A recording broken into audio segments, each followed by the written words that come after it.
오늘 말씀은 민수기 6장 말씀입니다. 민수기 6장 1절부터 12절까지 말씀 함께 봉독하겠습니다. 제가 봉독하겠습니다. 여호와께서 모세에게 말씀하여 이르시되 이스라엘 자손에게 전하여 그들에게 이르라.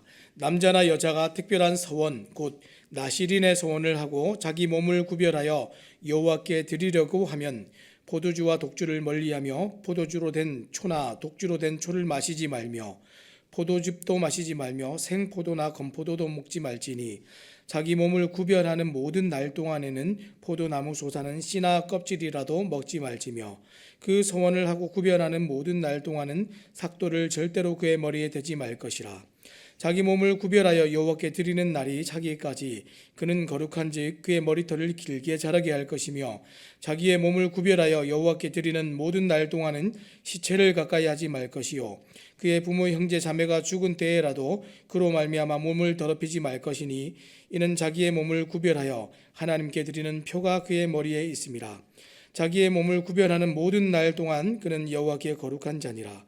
누가 갑자기 그 곁에서 죽어서 스스로 구별한 자의 머리를 더럽히면 그의 몸을 정결하게 하는 날에 머리를 밀 것이니 곧 일곱째 날에 밀 것이며 여덟째 날에 산비둘기 2마리나 집비둘기 새끼 2마리를 가지고 회막문에 와서 제사장에게 줄 것이요 제사장은 그 하나를 속죄제물로 하나를 번제제물로 드려서 그의 시체로 말미암아 얻은 죄를 속하고 또 그는 그날에 그의 머리를 성결하게 할 것이며 자기 몸을 구별하여 여호와께 드릴 날을 새로 정하고 1년 된 순양을 가져다가 속건제물로 드릴지니라. 자기의 몸을 구별한 때에 그의 몸을 더럽혔은즉 지나간 기간은 무효니라. 아멘. 오늘 우리가 새 시대의 나시린이라는 제목을 가지고 함께 말씀을 나누기 원합니다. 하나님께서는 이 거룩한 하나님의 백성들의 삶이 어떠해야 하는지 어저께 우리가 민수기 5장과 그리고 오늘 이어지는 6장에 걸쳐서 성경이 우리에게 말씀해 주고 있습니다. 이 5장에 있는 이 말씀은 여러 가지 죄에 관해서 여러 부분들을 다루면서 하나님의 백성들이 하지 말아야 될 것 이것을 다루었다면 오늘 6장 말씀은 같은 맥락이지만 하나님의 백성들이 무엇을 해야 하는지에 대해서 좀 더 적극적으로 그것을 다루고 있습니다. 자, 이것은 오늘날 교회 안에 있는 사람들의 모습을 우리가 두 가지로 보여주고 있다라고 생각해 볼 수 있는데 첫 번째는 어떤 것입니까? 죄를 미워하고 죄를 대적하며 죄와 섞이지 않도록 치열하게 싸우는 모습입니다. 이것이 앞에 5장에서 다루었던 여러 가지 죄를 다루는 이 성결에 관한 모습이라면 이제 6장에서 다루게 되는 이 두 번째는 하나님의 사람으로 어떻게 성결한 삶을 살 것인가를 결단하고 작정하고 살아가는 적극적인 이 모습이라고 생각하시면 될 것 같습니다. 자, 거룩하고 경건한 하나님의 사람들에게 이 두 가지 모습은 다 필요한 것입니다. 죄를 미워하는 것과 하나님의 그 영광을 위해서 살아가는 삶을 결단하는 것, 이 두 가지는 다 필요합니다. 자, 오늘은 그 중에서 이 두 번째 적극적으로 하나님을 위해 살기로 결단하는 모습에 관해서 이 나시린의 규례를 통해서 함께 좀 살펴보기를 원합니다. 자, 먼저 첫 번째 이 나시린의 규례를 통해서 오늘 우리에게 가르쳐 주시는 것은 모두에게 열린 헌신입니다. 첫 번째가 모두에게 열린 헌신입니다. 자, 1절과 2절 말씀 제가 읽겠습니다.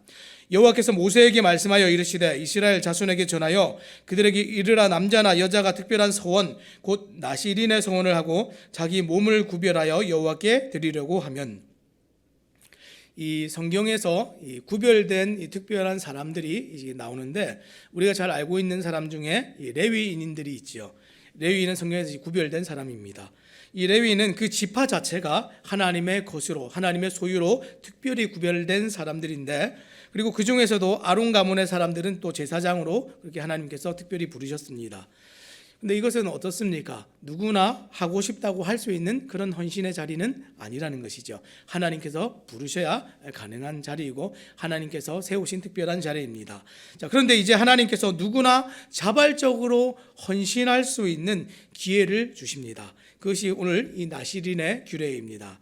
자, 이것은 마치 오늘날 이 믿음의 공동체를 우리가 함께 돌아보면 이 레위인과 같이 이 앞에서 이 예배를 섬기고 이 믿음의 공동체를 돌보는 이 목회자의 자리가 있다면 이 나시린은 어떻습니까? 자발적으로 서원을 해서 자신의 주어진 삶에 그 자리에서 섬기기로 결단하는 마치 이 성도들의 모습과 같습니다. 그래서 나시린으로 서원하는 일에는 지금 제한이 없고 모두에게 열려 있는 헌신이라는 것이 특징입니다. 어떤 남자나 여자나 관계없이 이 나시린의 소원을 통해 이 일정 기간 동안 제사장은 아니지만 제사장적 삶을 살며 하나님께 헌신할 기회가 누구에게나 주어지는 것입니다. 다시 말해서 이것은 어떤 것입니까? 우리가 꼭 아는 것처럼 특별한 소수의 사람이 아니라 모든 경건한 사람들이 나시린으로서 헌신을 할 수 있었다 하는 것이 오늘 첫 번째 이 나시린의 규례에서 보여주고 있는 특징입니다.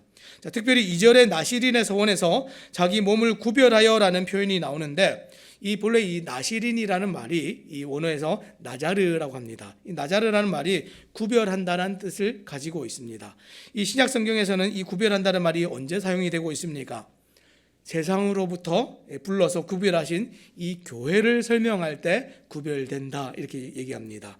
그래서 교회인 우리 주님 이 새롭게 여신 새 시대의 나자르, 나시린이 되는 것이죠.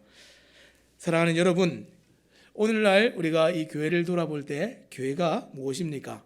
새 시대의 성도로 부름받은 우리들이 나자르이고 나시린이 될 수 있습니다. 그럼 우리는 어떤 사람들입니까? 세상과 함께 이 땅을 살아가지만 나자르, 곧 구별이 있는 사람들이 새 시대의 나시린으로 살아가는 성도들입니다. 그래서 우리는 세상과 똑같이 일터해가고 똑같이 결혼을 해서 가정을 이루고 똑같이 자녀를 낳아서 세상 사람들과 똑같이 길러가서 표면적으로 볼 때는 차이를 참 알기가 쉽지 않습니다. 내가 교회 다니는 사람입니다.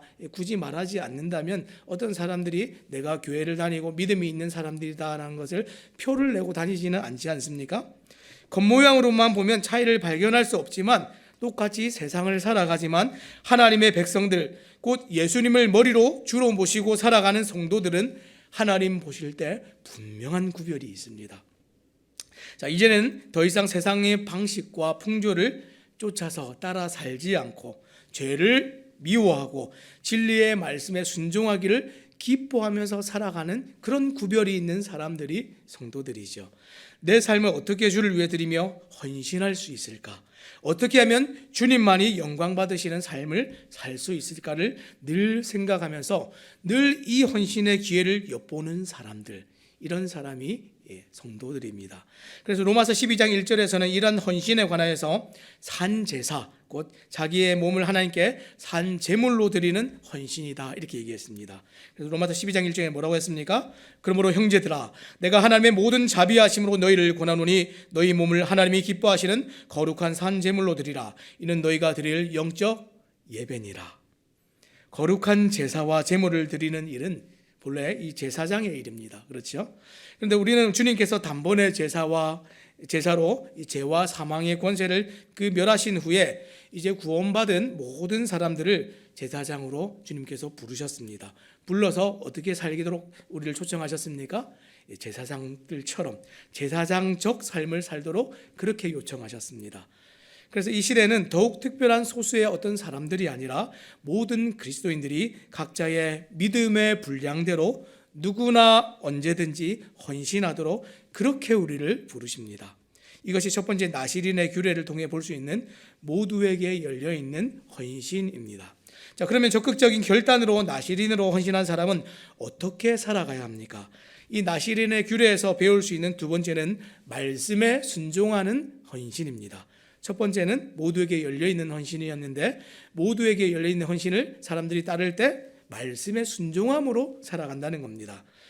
이 3절부터 이제 8절까지 나오는 내용들인데 이 나시린으로 서원하면 이제는 하나님께서 정한 삶을 살아야 됩니다.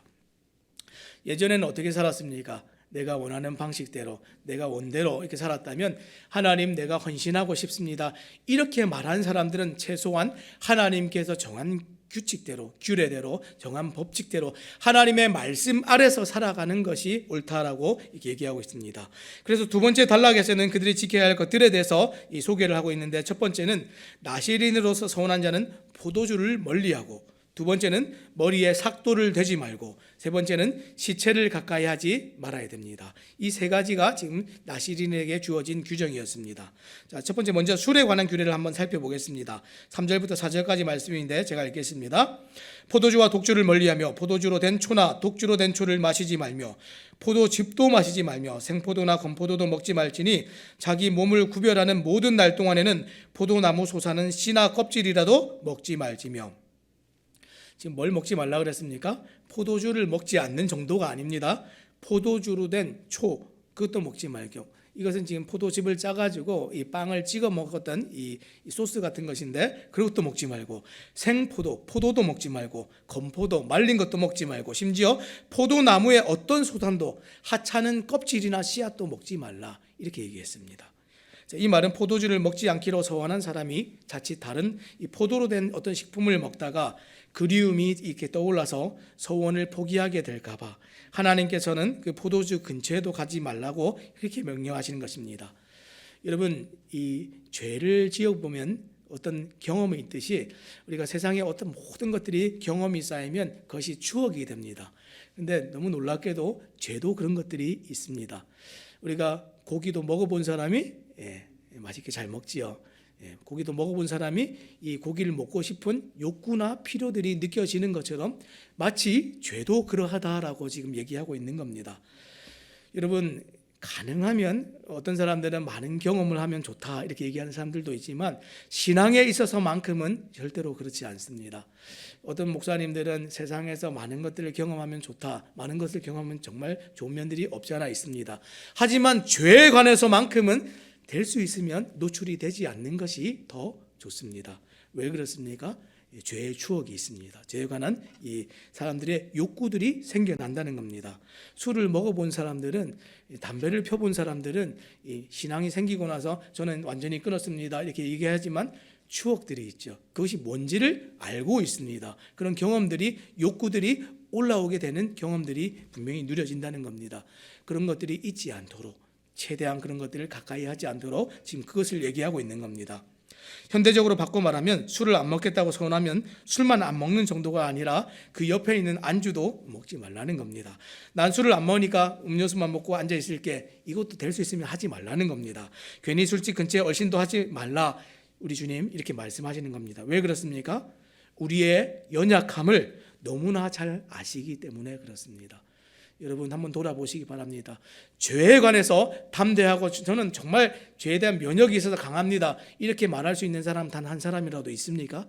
언제나 우리는 죄에 관해서 연약한 사람들입니다. 이것을 인정하시고 이 연약함 가운데 하나님을 의뢰함으로 더욱 이 진리의 말씀을 붙들며 나아가며 사는 것이 우리의 정말 이 필요한 말씀에 대한 이 순종입니다. 그래서 데살로니가전서 5장에는 뭐라고 얘기했습니까? 5장 22절 말씀에 악은 어떤 모양이라도 버리라 이렇게 말씀했습니다. 저는 괜찮습니다. 저는 해볼 만합니다. 싸워볼 만한 싸움입니다. 그렇지 않습니다. 절대로 우리의 연약함을 인정하고 최대한 죄에 노출되는 것을 막으시기 바랍니다. 술에 관한 규례에 의해서 또 두 번째 이어지는 것은 어떤 것입니까? 머리에 삭도를 대지 않는 것입니다. 5절 말씀 제가 읽겠습니다. 그 서원을 하고 구별하는 모든 날 동안은 삭도를 절대로 그의 머리에 대지 말 것이라. 자기 몸을 구별하여 여호와께 드리는 날이 차기까지 그는 거룩한즉 그의 머리털을 길게 자라게 할 것이며. 왜 지금 머리를 자르지 말라 이렇게 얘기합니까? 지금 이 머리에는 여러 가지 의미를 지금 담고 있는데 첫 번째는 이제 생명을 나타내는 것이 머리입니다. 여러분 이 머리카락이 자란다라는 거 정말 신기하지 않습니까? 그런데 살아있는 이 존재들만 이것이 자랍니다. 죽으면 더 이상 자라지가 않지요. 그리고 이 머리에 생명이 있습니다. 이 머리가 끊어지면 죽습니다. 손가락이 끊어지고 다리가 끊어지면 살아있는데 머리가 끊어지면 죽습니다. 그래서 이 머리는 이 생명을 나타냅니다. 그리고 하나님의 주권과 승리의 화환, 이것이 이 우리의 머리를 덮고 있는 이 머리카락입니다. 그래서 지금 성경은 이 우리의 다스리는 하나님의 주권을 상징할 때 또 이 머리로 표현을 했습니다. 그리고 당시 이방 신들을 섬길 때 사람들이 이 머리에 손을 댔습니다. 이 머리를 잘라서 머리의 모양을 이상하게 변형을 시키고 어떤 특정한 형태를 가지고 이 이방신들 우상을 섬길 때 그런 것들을 했는데 이런 것들 때문에 이 제사장들에게 이 머리를 어떤 특정한 모양으로 자르지 않도록 성경이 그런 규정들을 가지고 있습니다. 자, 그래서 결국 머리에 관한 규례는 어떤 것입니까? 우리의 생명의 근원 되시고 주인 되신 하나님의 주권 아래 살아감으로 하나님이 주신 모양 그대로 우리가 살아가도록 요청하는 것, 이것이 머리에 손대지 않는 겁니다. 우리는 우리의 삶에 많은 것들을 손대서 가기를 원하죠. 그렇게 해야 내 원대로 내 마음대로 살아가야 이 기쁨이 있다라고 여기기 때문에 그렇습니다. 세상의 가르침입니다. 세상의 가르침이 어떤 것입니까? 이 젊은 세대들과 청년들을 향해서 너의 삶의 주인이 너이고 그러니까 네 마음대로 네가 하고 싶은 대로 원대로 살아야 그게 진짜 행복이고 기쁨이다 라고 말할 때에 하나님의 말씀에 구별되어진 사람들에게 대한 이 성경의 요청은 뭡니까? 손대지 말라는 겁니다. 하나님의 영역과 하나님 주신 것들과 하나님께서 주권적으로 너의 삶을 다루시는 그 어떤 것에도 손대지 말라라고 얘기하는 것이 이 머리에 대한 규정입니다. 그리고 마지막 세 번째 지켜야 할 규례는 어떤 것입니까? 이 시체를 가까이 하지 않는 것입니다. 6절부터 7절인데 제가 읽겠습니다. 자기의 몸을 구별하여 여호와께 드리는 모든 날 동안에 시체를 가까이 하지 말 것이요 그의 부모 형제 자매가 죽은 때라도 그로 말미암아 몸을 더럽히지 말 것이니 이는 자기의 몸을 구별하여 하나님께 드리는 표가 그의 머리에 있음이라. 여러분, 시체는 어떤 것입니까? 시체는 이 죽은 것입니다. 죽은 몸을 우리가 시체라고 얘기하는데 이 시체는 죄로 인한 결과로서 우리에게 주어진 죽음을 가시적으로 보여주는 것이 이 죽은 사람인 시체입니다. 거룩하게 구별된 자들에게 이 죄로 말미암은 결과로서 찾아오는 이 죽음의 그 모양들을 멀리하라 이렇게 얘기하고 있습니다. 죄의 영향과 결과 그 어떤 것에도 관여되거나 함께 있지 않도록 그것을 당부하고 있습니다. 과연 하나님께서 나시린들에게 요구하는 이것이 어떤 것인지 한번 생각해 보시기 바랍니다. 굉장히 지금 엄격합니다. 지금 이 얘기들을 좀 볼 때에 지금 앞에 돌아가서 이 포도주에 대한 그 권면부터 다시 한번 돌아보겠습니다. 우리가 그 앞에 구별된 자들 중에 레위인들도 있었죠. 레위인들도 규정이 굉장히 엄합니다. 근데 제가 한번 묻겠습니다. 레위인들의 규정이 엄할까요? 아니면 나시린들의 규정이 엄할까요? 제가 물어보는데 이유가 있겠죠. 우리는 이 레위인들의 규정이 굉장히 엄하기 때문에 레위인들의 규정이 더 엄할 것이라고 생각하는데 이 성경을 잘 찾아보면 이 나시린들의 규정이 더 엄합니다. 함께 보겠습니다. 레위기 10장 9절 말씀에 보면 이렇게 되어 있습니다. 너와 내 자손들이 회막에 들어갈 때에는 포도주나 독주를 마시지 말라. 그리하여 너희 죽음을 면하라. 이는 너희 대대로 지킬 영영한 규례라. 이 레위인들이 지금 회막에 들어갈 때 독주를 마시면 죽임을 당했습니다. 엄하지요. 그런데 회막에 들어갈 때만 그랬습니다. 다른 일상생활을 할 때는 괜찮았어요. 그런데 지금 우리가 앞에서 읽었던 5절 말씀에는 뭐라고 그랬습니까? 이 나시린들은 서원을 하고 구별된 모든 날들 동안에 독주를 먹지 말아야 됩니다. 삭도를 대지 말아야 됩니다. 이 나시린으로 살아가고 있는 그 모든 날들 동안에 하나님 앞에서 구별되고 의식하고 생각해서 말씀대로 살기를 늘 마음에 새겨야 되는 사람들이 나시린입니다. 또 삭도를 대는 일도 마찬가지입니다. 어떻게 되어 있습니까? 지금 레위기 21장 4절 5절 말씀 제가 한번 읽겠습니다. 제사장은 그의 백성의 어른인즉 자신을 더럽혀 속되게 하지 말지니라. 제사장들은 머리털을 깎아 대머리 같게 하지 말며 자기의 수염 양쪽을 깎지 말며 살을 베지 말고. 지금 이 머리를 더럽히는데 이 어떤 특정한 모양으로 깎지 않는 것, 아까 앞에서 얘기했던 이 우상 숭배를 할 때 했던 그런 것들을 따르지 않도록 어떤 그런 규정들이 있지만 절대로 정말 한 번도 깎지 않고 손대지 않는 그런 규정이 아닙니다. 그런데 지금 나시린은 어떻습니까? 절대로 손대면 안 됩니다. 절대로 하지 말아야 되는 것이 규정입니다. 또 뭐라고 되어 있습니까? 레위기 8장 9절 말씀에 보니까 그의 머리에 관을 씌고 그의 관 전면 위에 금패를 붙이니 곧 거룩한 관이라 여호와께서 모세에게 명령하신 것과 같았더라. 지금 앞에서 얘기했던 머리가 지금 관이다라고 표현했는데 제사장들은 이 관을 언제 씁니까? 이 회막에 들어갈 때 이 에봇을 입고 그 제사장의 이 임무를 다 할 때 이 관을 쓰는데 아까 이 머리에 손대지 말라 할 때 항상 머리에 권위가 있고 주권이 있고 하나님의 말씀과 진리의 말씀 아래 살아간다는 것을 늘 기억해야 되는 나시린들은 그 머리가 어떤 것입니까? 항상 관입니다. 하나님이 주신 관이기 때문에 이것을 벗을 수가 없습니다. 그 정해진 기간 동안에는 이것이 나시린의 규례입니다. 또 어떻습니까? 아까 시체에 대한 규례가 있었죠. 가까이 하지 않는 것. 근데 지금 이 시체에 관한 규례에 관해서도 이 제사장들은 자기의 가족들, 부모가 죽거나 누구 가족들이 죽거나 할 때는 이 참여를 할 수 있었습니다. 장례에. 근데 나시린은 어떻습니까? 부모조차도, 가족들조차도 이 시체에 가까이 가서 함께 있는 것이 금지가 되었습니다. 어떤 것이 더 엄합니까? 나시린의 규례가 더 엄합니다. 여러분, 서원한 기간 동안 왜 그렇게 거룩하게 살도록 이 사람들에게 그렇게 요청하고 있습니까? 이 사람들은 자기가 스스로 하나님 앞에 결단해서 정말 선별된 사람들입니다. 그리고 이 사람들은 지금 어떻습니까? 어떤 예배나 제사의 제도를 가지고 나아가서 가시적으로 보여주는 것, 그것만 딱 하고 끝나는 사람들이 아니라 세상에서 세상 사람들과 함께 살아가고 있는 구별된 사람들입니다.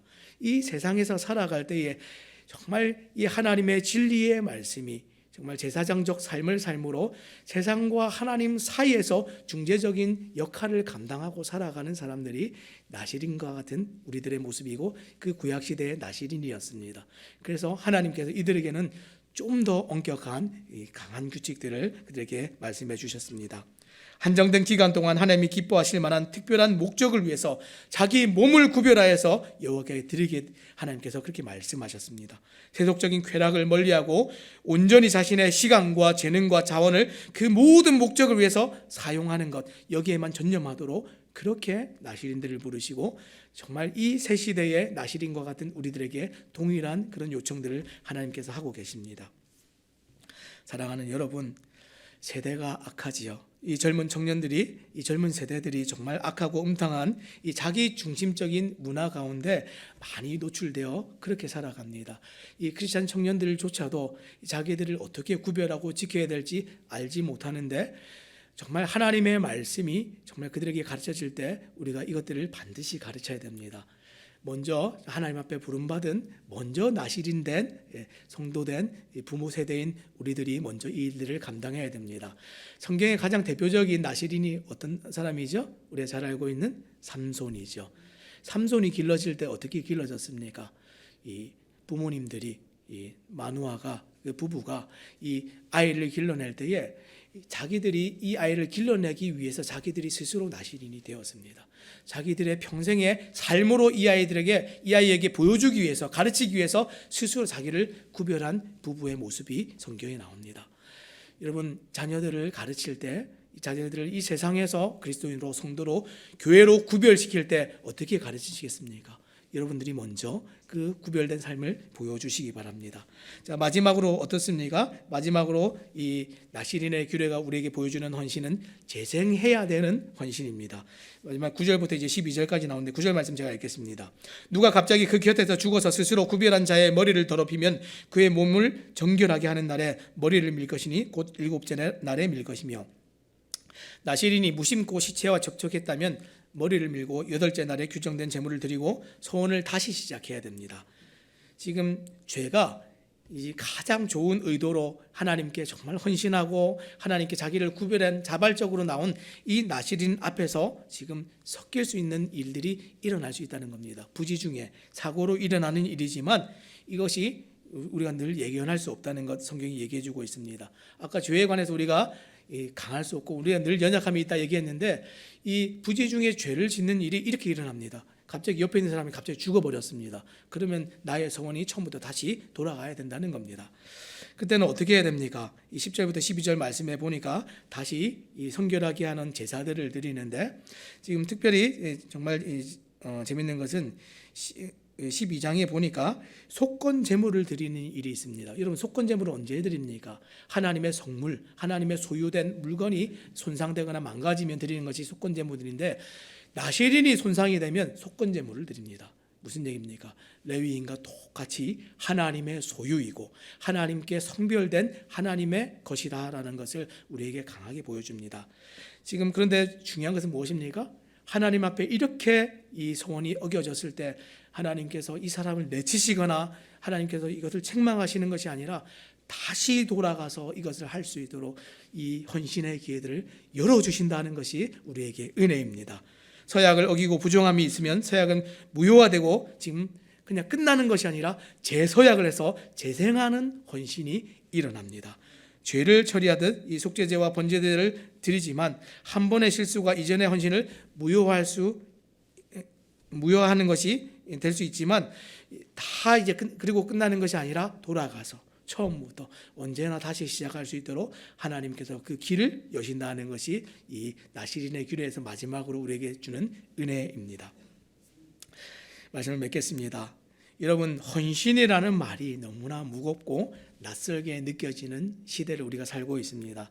이 개인주의와 이기주의에 물든 시대에 스스로 자기를 들여서 하나님을 위해서 자기를 드리고 누군가를 위해서 자기를 내어준다라는 생각은 이제 먼 나라의 일이 되었습니다. 심지어 이 믿음의 공동체 안에서도 헌신을 하는 일들은 나와는 상관없는 일이 되어져 가고 있습니다. 그런데 오늘 말씀은 뭐라고 얘기합니까?